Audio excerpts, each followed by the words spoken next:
Good morning, everybody. You're very welcome today.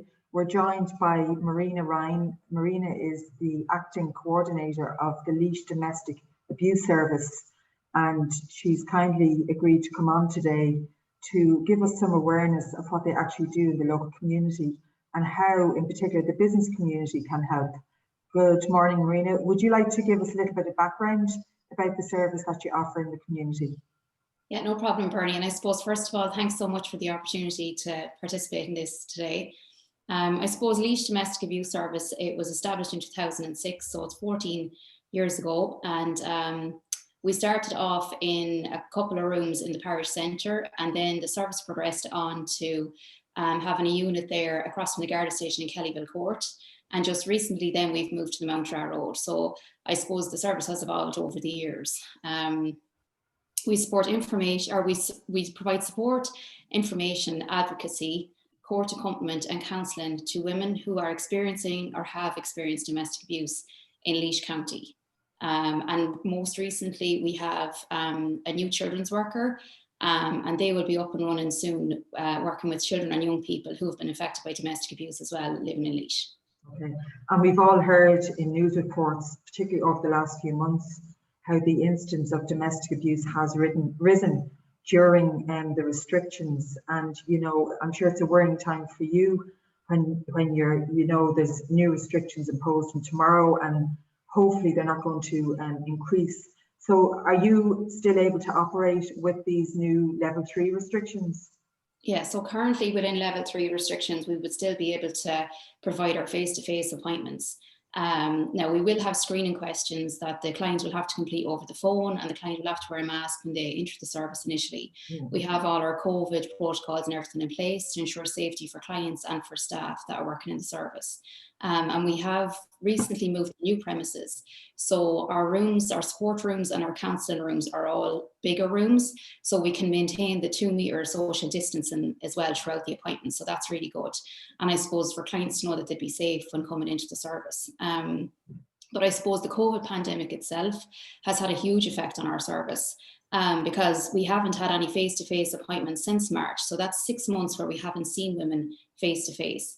We have continued throughout the lockdown and the pandemic offering phone support, but I suppose, you know, there's only so much support you can give to clients over the phone. We haven't been able to provide the court accompaniment service, which a lot of our clients really relied on. And I suppose that's at a time where they're most vulnerable, when they're down in the court and they're getting their orders, and they might be going back for like maintenance access hearings, and we haven't been able to provide that court accompaniment service to them because of the restrictions. So that's something that we will be reviewing. And if restrictions ease a little bit, if they go back to a level 2, that's something that we probably can look at doing again. Yeah. Also as well, we would have provided outreach in kind of other community settings in Mountmellick and Port Harrington. And that's something as well that I suppose we're not able to do at the minute, because we would have been using other locations, other community settings, you know. So at the moment, we're just kind of keeping it safe within our own building here in Portlaoise. But the COVID pandemic as well, in our previous building there in Kellyville across from the Garda station in Portlaoise, we had a risk assessment completed, and it was deemed unfit for purpose because the rooms and the hallways were too small. So we wouldn't have been able to meet clients face to face going forward because of the social distancing. So hence why we had to move to this bigger premises.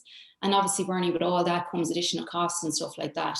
So, you know, there's a lot of pressure there on the service at the minute, but this service is a vital service in Laois for the women and children of Laois. And it's something that we need to look towards government and to look towards the funders and say, like, this is the vital service and we need the funds allocated to our service.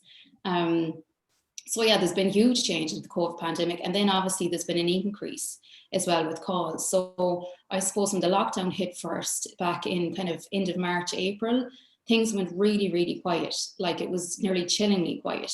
And we hadn't seen the service that quiet for a long time. And then when restrictions started to ease kind of in May, June time, things started to pick up. And over the summer months, usually when children are off school and, you know, women are busy with their children, we would see kind of a quieter period of the service. But for June, July and August of this year, it was really, really busy. So I suppose when restrictions eased, maybe the men were going back to work, women had a chance to think again. maybe some children were gone to summer camps and stuff like that. So they were able to think about plans and things to put in place. And they were able to access supports as well. So they made decisions, I suppose, to think like, you know, this is not okay. This is not I'm experiencing domestic abuse, and I want a new life for myself. So they were able to put changes in place, and we support them around that.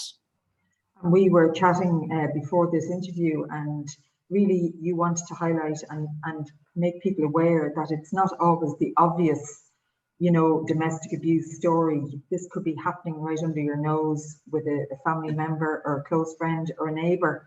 So really it's time for people not to turn a blind eye, really, isn't it? And get involved and help. Exactly. Like, there has to be a community response given. It's not just up to services. It's not just up to the Gardaí. A community response needs to be given on all aspects. Like, people in their community, we all know somebody who has been affected by domestic abuse in the past or is experiencing it now. We have family, friends, relations, neighbours. And if something doesn't sit right with you, or if you hear or you see something, you need to go and ask that person at a quiet time when it's a safe time, and just check in with the woman and say, look, is everything okay there? Like, to be non-judgmental, not to order her or to tell her you need to do this, you need to do that, but to maybe let her know that there is supports available in Laois. To know, like, we've done a sticker campaign, or we've tried to do a sticker campaign at the start of the year, and that's something that we're going to come back to again. And this is just an example of the stickers here. And we're going to go back to all the local services in Portlaoise and Laois County. And we've done the stickers up to put on the backs of doors in the bathrooms. So women would have, I suppose, it's a chance where they'd be on their own, where they could take down our number. So we are going to go around to all the restaurants, the pubs, coffee shops again, and ask the local people to put them up in their premises. Yeah, I think it's crucial that people do get on board and take it on as a community responsibility.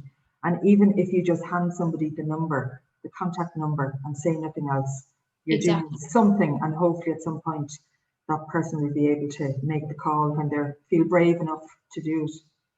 Exactly, Bernie. And like, it's for people to know as well that domestic abuse doesn't discriminate. It affects all people in life. It affects all people from all social backgrounds as well. Just because you see a woman who has, you know, a new car and she has a good job, that doesn't mean that she has lots of finances. Maybe her finances are being controlled. So I suppose for people to know that it affects everybody and it doesn't discriminate. Yeah, that's a very good point. So in terms of the business community, you know, how can they get involved and help? And, you know, if people want to donate, I'm sure there's some on your website that they can do that.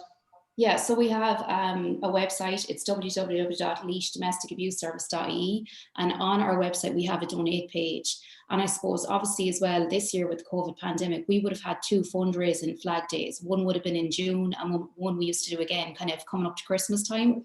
So I suppose this year we will not be able to do that because of the restrictions that are in place. So I suppose we would be looking for people to, maybe if they had a few extra pounds, anything is, you know, nothing is too small, and that they can go onto our website and fundraise or to donate through our donate button. Also as well, I suppose, just for businesses as well, just to raise more awareness within themselves, and even by businesses just accepting to put the stickers up in their premises.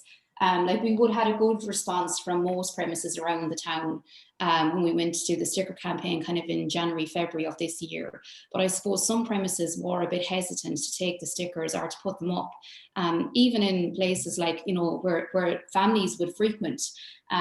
So I suppose it's for people to realise that there is people going in to their premises that they probably think, oh, there's no domestic abuse, or there's no one coming into my premises that is an abuser. But abusers walk amongst us every day, and for people to know that they're all around us. So if you can, by putting a sticker up in your premises on the back of your bathroom door, if that means you can save a woman, or support and save a child from growing up in a home where there's domestic abuse, that will ensure that they have a better life for themselves, you know. Yeah, it's a small thing, but it could mean a lot.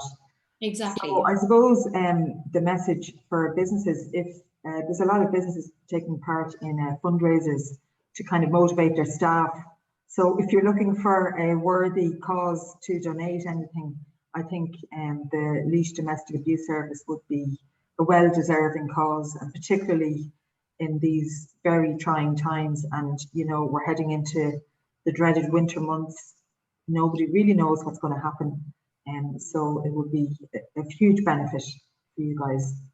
No, we would greatly appreciate it. And look, like myself, I always like to give to local charities. So like, it's always good to give to a local charity in Laois. And if anyone is interested in donating to us, we would be really, really appreciate that. That's great. And I'm sure if there's any other way that businesses can help, you know, business owners are very creative in what they can do. Yeah. And it's not always about the financial donation. There's other ways, hopefully, that people can think of ways to help. So Marina, thanks very much for joining us today. And I think it's really important to get the awareness out there and let people in Laois know what you offer and that you're there and to support you all the way. Brilliant. Thanks so much, Bernie. Thank you.